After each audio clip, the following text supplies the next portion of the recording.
Today our discussion's with Ian Parker from the Auto Academy. Ian will cover off some great information on sales process and why you need to continue to sharpen the saw. Let's get into it. With 30 years experience in auto logistics and state-of-the-art locations in 5 major Australian cities, Precar Fleet Services are a premier all-in-one solutions provider for commercial vehicle fleet operators, leasing companies and original equipment manufacturers. Please visit precar.com.au and click on the link to Fleet Services. Ian, thanks very much for joining us tonight. Maybe just to kick things off, can you tell us what is the current state of play in terms of sales consultants in the industry, and what is the level of skill set? Yeah, thanks, John. Thanks, Mark. Thanks for having me. I appreciate that. The state of play in the skill set in the industry, the interesting part is the skill sets are pretty poor because a lot of the salespeople in the auto industry at the moment have probably been in there for less than 3 years. They've never really sold the real world because all they've been for the last 3 years, and I don't want to be rude to them, is they've just basically been order takers because supply has been low, demand's been high, so people come in, price hasn't had to be negotiated. We don't follow anyone up because if Mark doesn't buy it, John will buy it. The stayers, as I like to call them, the people who have been in the industry for a long time, for them, they've sort of, for the last 3 years, have been on easy street because they knew how to sell and negotiate and do all that because they've been doing that for a long time before that. They thought, how easy is this? They've been earning great commissions and things. But they probably just need a refresher. And I mean, they're good at what they do, but it's just a matter of a reminder of the skills they've probably forgotten about. And I can give you an example. I spoke to a dealer, a big metropolitan dealer, and I spoke to him about our training program. This was in November last year. And his first answer was, look, things are pretty good at the moment. We've got a huge order bank and people are just coming and buying cars and our salespeople are basically order takers. I said, well, that's great. I said, but that's not going to be like that forever. I said, and what I want you to think about is this. How many of your salespeople have been with you for 3 years or less? He said, I don't know, maybe 3/4. I said, okay. I said, so 75% of your salespeople have not sold the real world. But what you've got to think about is over the next 6 months, stock's going to start to free up. And we can start to see stock freeing up now with some of the dealers I'm working with. And I said to the DP, I said, what's going to happen is if all the manufacturers get their target in Australia this year that they all think they're going to get, Australia will probably sell 2 or 3 million cars. You and I know it's never ever going to happen. What they're going to start doing, they're going to just shove metal down your throat. Their job is just to get the metal out there. Your job is to get rid of it. I said, discounting comes back. And all these salespeople that have been with you for 3 years or less are going to go, what do you mean follow up? Well, what's that? Negotiate. No, that's the price. They're not going to be able to sell cars. You're going to put pressure on them. Hey, why aren't you guys selling cars? They're going to say, well, I'm doing nothing different than I did for the last 3 years, which proved successful. What do you want me to do? Well, I haven't got the skills because you haven't taught me. I don't have the confidence. And I said, in 6 months' time, those salespeople are going to come knocking on the door and go, hey, Mr. Dealer Principal, I'm not earning the money I've earned for the last 3 years. I want a pay rise. You're going to say, well, sell more cars. He's going to say, well, how can I do that? Because I don't know how to do it. If the dealers think that it's not going to happen, the proactive ones it won't because they'll be on top of that. But the reactive ones, it's going to happen. And it's not going to be pretty because they're also going to get another thing's going to happen on their balance sheet that I haven't seen for 3 years. And it's a thing called floor plan. So all of a sudden, their grosses have come down because there's competition in the market. Their expenses have gone up and floor plan with the interest rates have gone up. It won't be where it was in 2020. It's the double whammy. Margin erosion and cost going up, right, when you've got supply kicking in and demand dropping because interest rates, the same interest rates that are biting the floor plan are going to bite the ability for the consumers to finance and buy a car. There'll be a bit of delayed purchase or looking for less expensive vehicles. So there's going to be a whole realignment. And this is where order takers don't stand a chance. And even those that just go straight to price, well, you've got to actually get back to the 101 of sales, which is why it's important to have a good process and once again have the skills to start with. So interesting times. So sales consultants are the most important part here. Now, and I'm keen to get your view on what's the best way to attract and retain the salespeople in this industry. The best way is to hire an attitude and train on skills. What you've got to think about is this, that if a dealership says, I want to go and find 3 experienced salespeople, well, I can promise you this, the good salespeople in dealerships have got an order bank of 100, 150 or 200 cars. They've worked their backside off to sell those cars. They're not about to leave that at that dealership and go to another dealership. You think what that commission's worth. So that's not going to happen. So the only way to get good salespeople today is go and hire an attitude and teach them the skills and, get a blank canvas and show them how to do it. There's plenty of good people out there that want to learn. We work with a dealership. We've been with them for 3 years now. And when we started with this dealership 2020, and he said, Ian, the thing we're going to do first is find salespeople. I said, well, you know what you want to do? I said, you've seen my program. I'll white label it to your business. You go to the market and you advertise to the market that we have our own online sales training academy and we give you full training. He got 5 applications that were great. He's still got 4 at his dealership today. But that's how you're going to do it. You've got to go and find them at the Super Cheap Autos and all those sort of customer-facing places. Should be looking for staff everywhere you go. If you go out for dinner and you get a really good waiter or waitress that serves you, find out, are they interested in joining the auto industry? 2 of the people that joined this dealership were women in their late 20s and early 30s, which is what you want. They're the type of people you want. And they said they only applied for the job because it came with full training. Yeah, and you mentioned hiring and training. What about remuneration and recognition? Do you think that plays a part with retaining sales staff? I know that in different places, like I know in Queensland, it's a 6-day working week. I know in New South Wales, it's still antiquated. They've got you working 7 days, and I can promise you, if you work 6 days, you'll sell the same amount of cars. In my dealerships before, we opened 5.5 days, and we sold the same amount of cars. I don't believe we're going to sell any more on the Sunday than we did any other days. But what dealerships can do, remuneration is important, and it's got to be fair. It's got to be KPI. It's on gross, which is important because you want to gross out of the car. But at the end of the day, the manager should be controlling the gross, not the salesperson. But it should be KPI'd on test drives, trading. And we talk about that with our dealers because, as we all know, used cars are hard to get, although the market's come back a bit. They should put them on a 5-day working week. And when I talk about that, I know you want them there on a Saturday or whatever, but just roster it around. And it all starts at the top. It all starts with the leadership, whether it be the dealer principal or the general manager or the sales manager or whatever. Because if you walk into a business and go to that dealer principal, the sales manager, or how are things going, how's your team? And if they go, oh, man, my sales team are atrocious, there's only one person to blame for that, and that's you. Because if you allow atrocious salespeople in your business, then you can't blame anyone. You can't blame them. If you haven't trained them and you accept them being atrocious, that's your problem. And from a training perspective, you mentioned that the dealership that you're working with has people that have been around for 10, 15 years, and they still do the training programs. How do you find those operatives? Because sometimes there'll be the operatives that say, no, look, I know it all. I don't need to be trained, versus the ones that your program still engage and still keep training and sharpening the saw. There's some that have been there 10 or 15 years and they're going to say exactly what you said. I know it all. What we do before we bring anyone on the program, we've got to have buy-in. But if we don't have buy-in from the team, it's not going to happen. And you can't wave a big stick at them. They're going to want to do it because they're going to see what's in it for me. Is we get them all to fill out a selling skill assessment. And we tell them this shows us their strengths and weaknesses. Is I have an interview with each of them individually and I go through their assessment. Now, if John hasn't been in the industry at all and never sold, I can show him how I can help him, really good. If Mark's been in the industry for 15 years and been selling a long time, but I might say to Mark, I'm not here to teach you how to resell anything because you know how to do it. But Mark, would you be open to the fact if I could show you some 5%ers to help you improve your sales so you can sell more, gross more, and close more in less time? Would that be something you'd be interested in? And it's the 2 and 3 and 4%ers that if I can help them with, maybe just some little word tracks, they just change some of their word track or whatever, and they go, wow. And one of these dealerships we're working with, the guy's been 15 years, and he said, I wish I'd have known some of these things for the last 15 years, he said, because I would have sold more than I'm selling now. Yeah, and so what should dealers and OEMs be doing at this time? What are the sort of programs and initiatives they could put in place? The dealers need to invest in their team. Good training isn't just about sales training. Our training is about giving people life skills, in everything they do from both in work and out of work. OEMs, they need to be investing in their dealers. And now OEMs will say, well, that's the dealer's responsibility to train their people. What the OEM's got to realise is that if the dealer's not selling cars, they're building up in the OEM's back paddock. And the dealer gets frustrated, the OEM gets frustrated, the dealers. There's no one wins in that. It's got to be a win-win. Now, if the OEM says, okay, we're going to put sales training in place or whatever, they've just got to put KPIs on it. If you don't meet the KPIs, you've got to pay for the training. If you meet the KPIs, we'll subsidise the training. If the dealership can't keep salespeople and they've got no one to do the job and they've got managers doubling up and doing 2 or 3 things, the managers get burnt out. They decide this is all too hard. I'll go and do something else. And as far as the sales process is concerned, what does a good sales process look like? And what would be some of the winning word tracks that you find that aren't being used that you're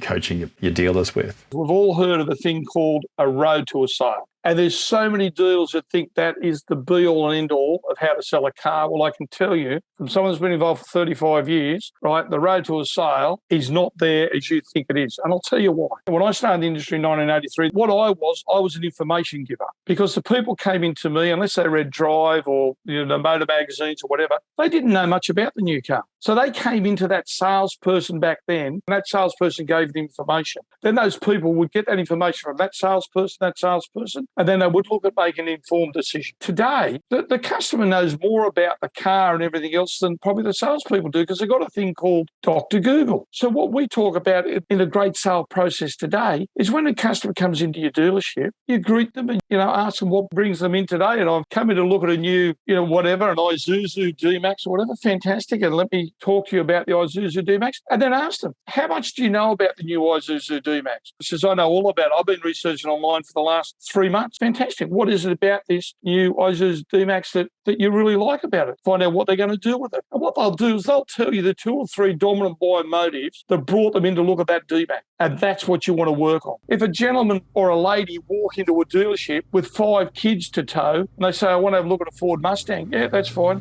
And you ask them some questions. Is this going to be a family car? Oh, yeah, it is. So will you and your partner and your 5 kids, is this the only car you're going to have? Oh, yeah, it is. Well, that's not going to suit them, is it? Because it's got 4 seats. Ask great questions. Find out what their dominant buying motives are. But the other thing is, when you ask great questions, they've got to do one more thing. The most important thing they've got to do, they've got to listen to understand the answers, not listen to respond to the answers. Because most salespeople, when they ask a question, have already got the second one loaded up in the gun, ready to fire it, and they miss the answer. Great questions get great answers. Great answers make the sale process run so much smoother. Our whole training program is on relationship selling. People buy from people they know, like, and trust. People spend more money with people they know, like, and trust. And we give you the confidence and the skills to never give up. And we also talk about empathy, permission, questions. So if a customer says to you, you've done all the hard work, and the customer says, yeah, thanks very much for that, Ian. That's really great. Leave all this with me. I just want to think about it. Normally, when the customer says, leave it with me, I want to think about it, the reason they do that, they put the barrier up because they're starting to feel a bit pressured and they want to get out. They want to suck some fresh air and they don't want to feel like they've made the wrong decision. So what you've got to do, you can go, oh, okay, righto, no problems. I'll call you in a few days. But the problem is that those few days, if you do follow up, because most salespeople don't, the customer's probably bought elsewhere. And so we go, hey, Mark, I fully appreciate you want to think about this. I understand because this is such a big decision. So what's that done? Mark's gone, oh, wow,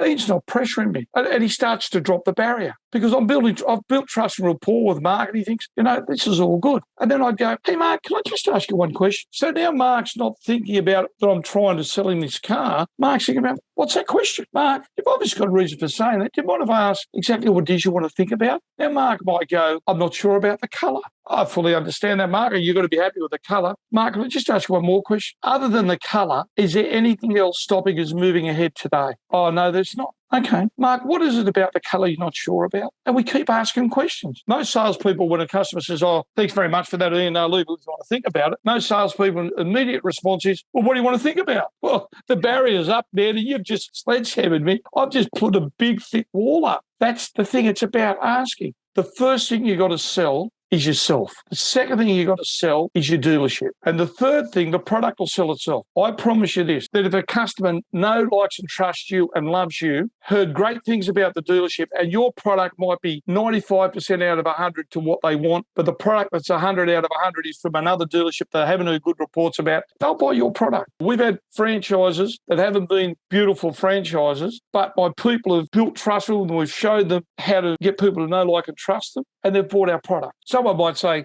I've been buying from ABC Motors for years and years now. It's a great company. I love the company. They go in there one day and they get the salesperson there and they go, wow, that salesperson was very rude to me. Like, that's not like this ABC company. I think I might give them a bit of a breather. Now, the company's still great. They love the company. They love the product. But the salesperson turned them off because people buy from humans is why you've got to get that know, like, and trust and that relationship right. You've given us some really good examples of the type of things you should be doing to try and sell yourself. But are there any other simple actions that can make a big difference in that sale process? Think about this scenario, okay? The customer has been given a quote by your dealership for a car. The customer goes off, gets another quote, and he comes back to that salesperson. The quote from the dealership was 40 grand and says, hey, Mr. Salesperson or Miss Salesperson, I can buy the same product down the road for 38,000. Well, the first thing that salesperson does is this. If I can get that for 38,000, can we get your business right now? And the salesperson runs into the sales manager's office and he spends 15 minutes in there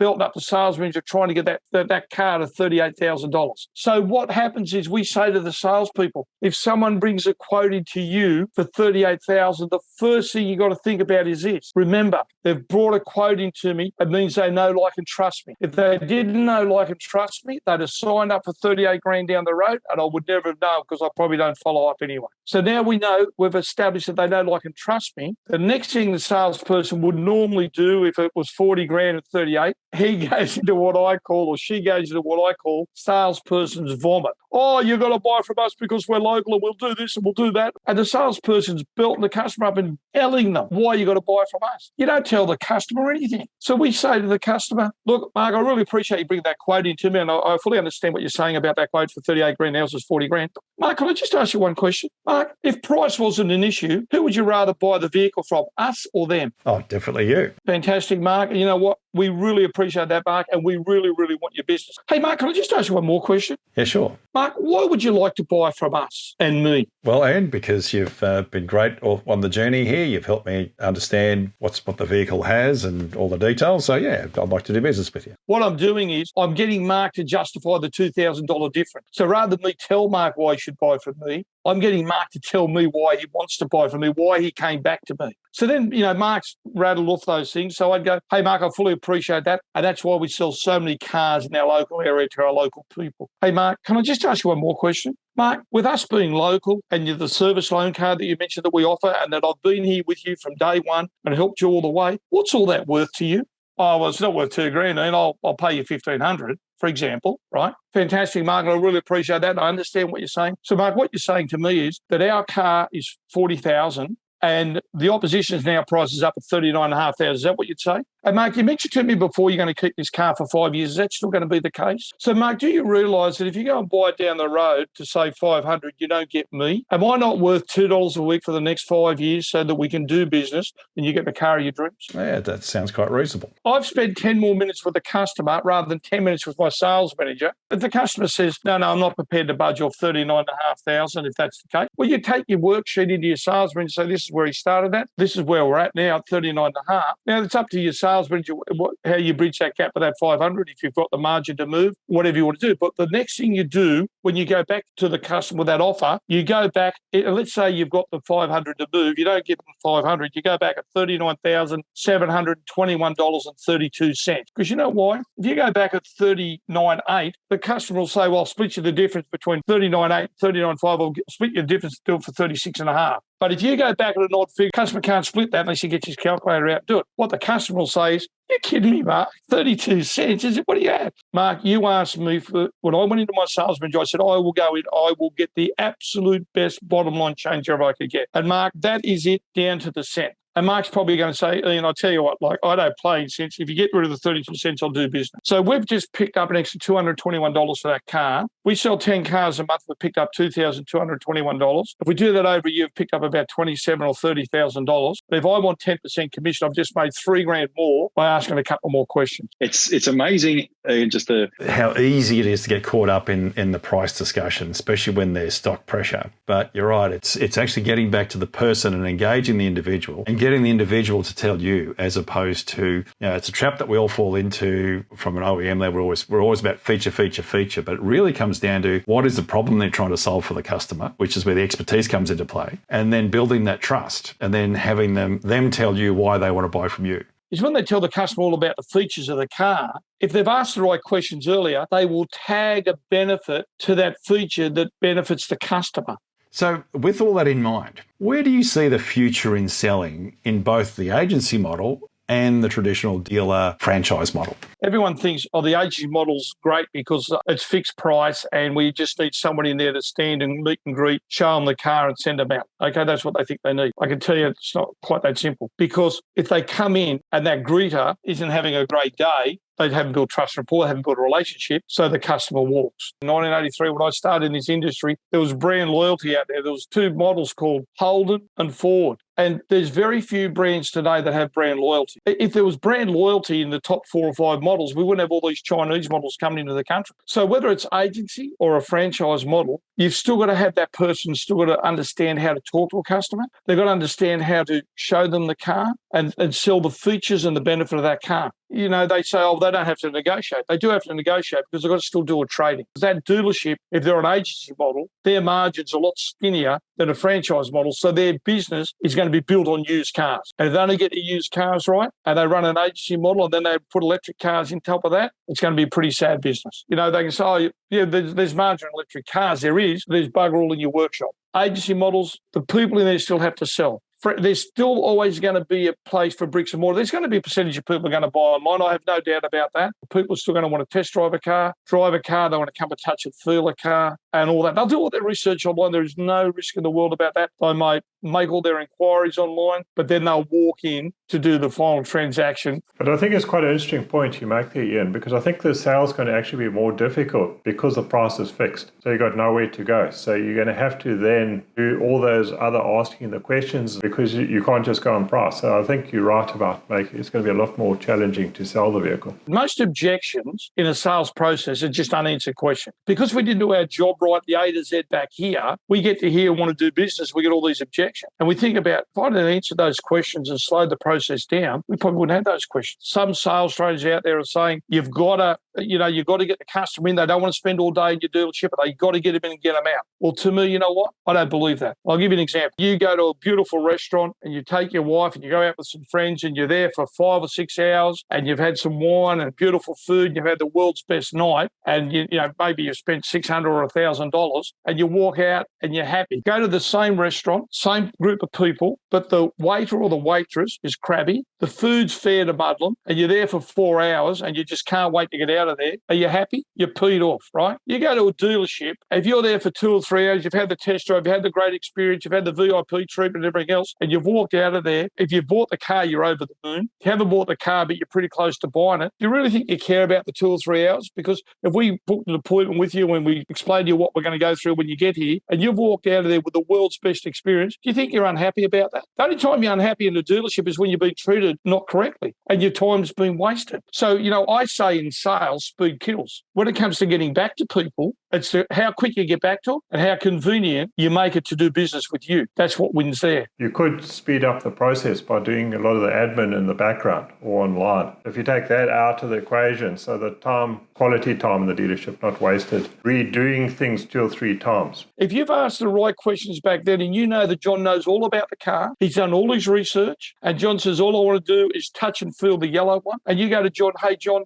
would you like to take the vehicle for a drive if you've driven one? And John says, no, I've driven my uncle's, all cool with that. The next question you say to John, that's fantastic, John. John, are you prepared to buy this car today without driving it? Yes, I am. Okay. At no point arguing with John for an hour about not driving the car. Take John in, do the paperwork and send him out. We've got a full module on this in our program on behavioural styles. If you understand who a director is, a relator is, a carer and a socialiser is, you'll understand when they come into your dealership, if they're a thinker, they're going to ask a lot of questions and they want detailed answers. They take their time. A director wants all the information now. Give it to me. Let's go. I'm in a hurry. Understand your behavioural style of your buyer and give them the information how they want it. With this agency model coming, is a lot more pressure on the OEM, given that the dealers are now agents and the price isn't negotiable because it's controlled by the OEM, inventory is controlled by the OEM, and the sales training and the sales training process needs to be uniform across all agents. So very much the pressure is now on, even more so than before. OEMs have always had an obligation to sales train, but there very much is a need and for the OEMs to invest heavily in formalized training programs to ensure there is that uniformity across the experience, because you want to have all of your agents to be selling in the same way, presenting your product in the same manner, and operating to the right standards that you're upholding to give that experience. So it's all about making sure that the qualification process, the consultative selling and relationship selling process is important, but very much the weak link in the agency model is not having the ultimate control over the sales consultant, which is where the OEMs needs to step in and say, right, we're really going to take this training process by the horns and we're going to invest. It's a bit like McDonald's. You know, the process of McDonald's, no matter which McDonald's restaurant you walk into, it's all the same. You know, the OEMs are going to say, these are our performance standards. So if you want to sell our brand, whether you want to sell it in Orange, Surfers Paradise, Melbourne or whatever, these are the performance standards that we run by.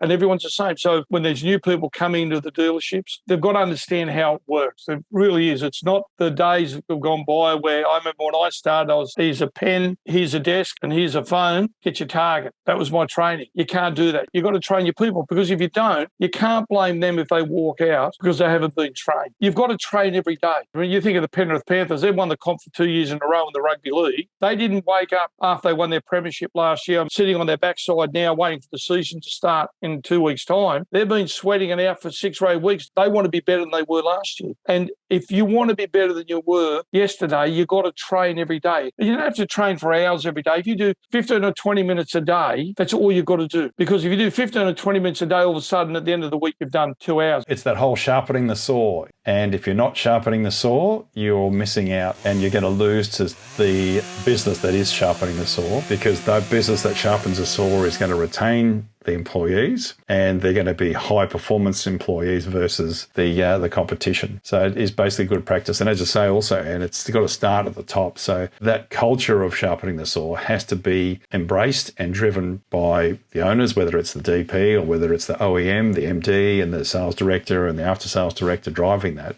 That training is not just a tick a box exercise. This is something that is actually going to help everybody get their volume targets and their profitability targets, because good process means a good customer experience, and a good customer experience will equal ultimately volume and profit. Ian, thank you for coming on the show. We share your concerns that the industry has had it very easy for 3 years, and just with the turnover in sales consultants, that 75% is actually quite normal, and especially in New South Wales, where you say that the employees are working Saturdays, Sundays. There is burnout and churn, and the other side of it is hire on attitude and then train on skills. The attitude is such a critical part, and I really like the point that you raised where you said everywhere you go, whether you should be looking for staff, and you also mentioned that too about having a place where people want to work from a cultural perspective and having that reward and recognition. And also then the other one is it's that whole building trust. And the key bit is speed kills in the sales process. So but you want to be speedy in response, but then convenient to do business. So these are really important key elements. And the last one, I think, when you talked about the piece around agency versus the dealer model, that agents still need to have a really strong sales process whereby they have to engage with those customers, because the only way you're really going to the way to optimize profit is actually in the used car trading. So you need to get that right, but also you need to be able to sell the vehicle first. But you've got the lever of price taken away totally. So you've really got to sell yourself, and the product will do its bit, but to ensure the customer chooses your site other than geographic location is that you want to make sure that they do business with you. So there's a lot that we've covered, and really thank you for coming on the show. No, thanks, Mark. I just want to leave you with one thing. You've all heard of the ABC of selling. My ABC of selling is always be caring. Care for your customer. Think about your customer first and commission second, and you'll get the deal. Thanks for listening today. Hopefully you got as much out of the discussion with Ian Parker as we did. Amazing topic. It really is the fundamentals, and it's something that we all need to understand because we all need a refresher. We hope you enjoyed the show, and we'll speak to you again next week.